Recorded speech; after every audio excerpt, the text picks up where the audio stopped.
Liburan ke Korea Selatan menjadi wishlist banyak orang.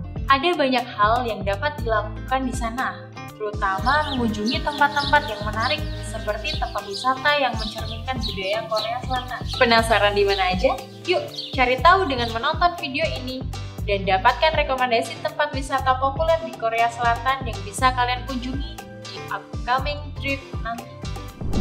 Annyeong! Saat ini kamu berada di segmen budaya Korea yang akan membahas berbagai budaya unik yang bervariasi dari Korea Selatan. Kamu punya topik menarik yang mau dibahas? Komen di bawah ya!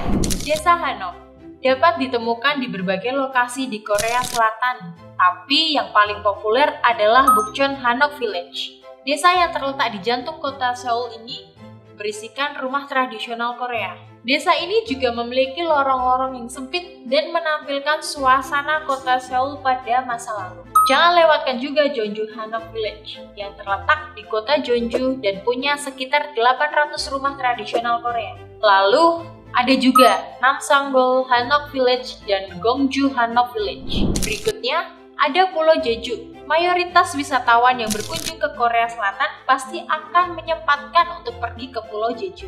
Di pulau ini terdapat Taman Nasional Hutan Semi Tropis dengan garis pantai liar yang dihiasi dengan air terjun dan tabung lava terpanjang di dunia.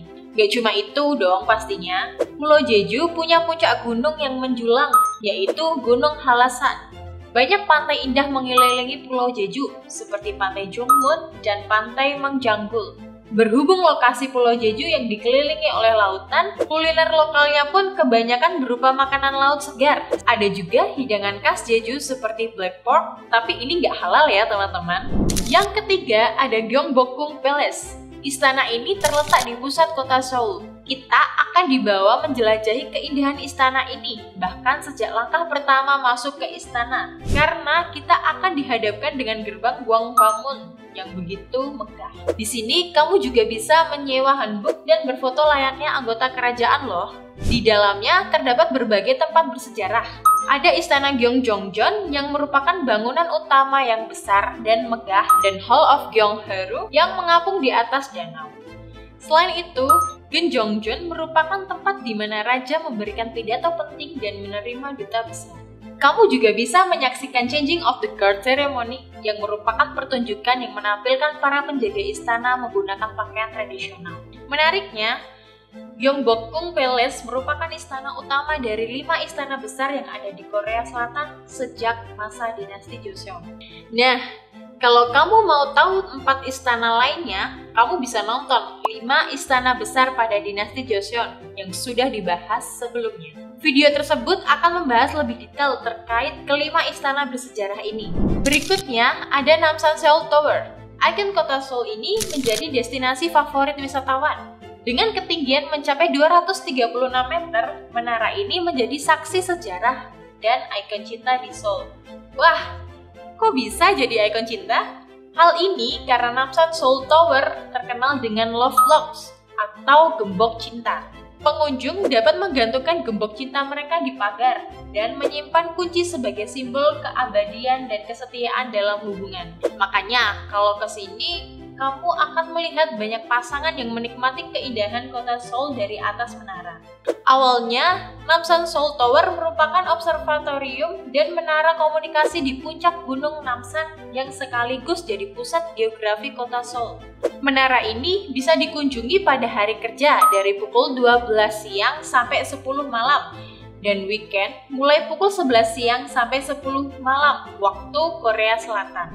Tempat wisata Korea selanjutnya adalah Sungai Cheonggyecheon. Tempat ini sering dipakai warga lokal untuk sekedar duduk santai di pinggirannya. Selain itu, banyak spot foto menarik yang bisa dijadikan tempat dokumentasi selama liburan di sana. Berikutnya, ada Myeongdong Market yang merupakan distrik perbelanjaan utama di Korea Selatan. Di sini kamu bisa menemukan toko, restoran, hingga kafe yang lagi hype. Di dalamnya terdapat mall yang cukup populer, yaitu Lotte Department Store, Lotte Young Plaza, dan Noon Square. Selain itu, di sini juga terdapat Katedral Katolik Myeongdong yang punya gaya gotik, serta Pasar Namdaemun yang sudah berusia 600 tahun loh. Next, ada Lotte World.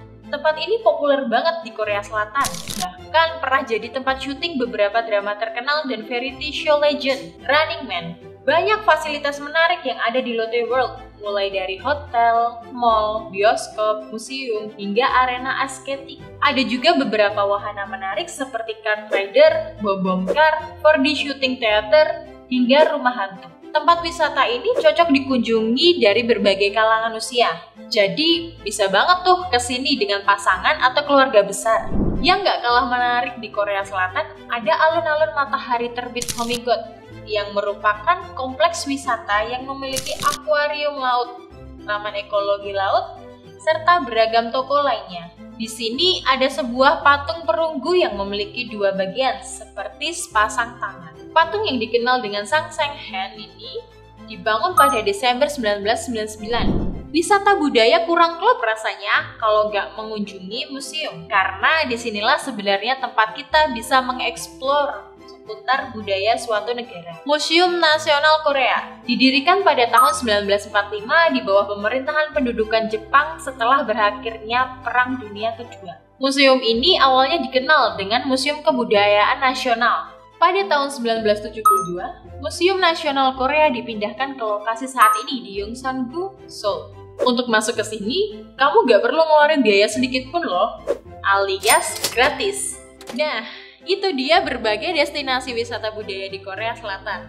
Kalau kalian lagi berlibur ke Korea, jangan lupa sempatkan untuk mengunjungi tempat tersebut ya.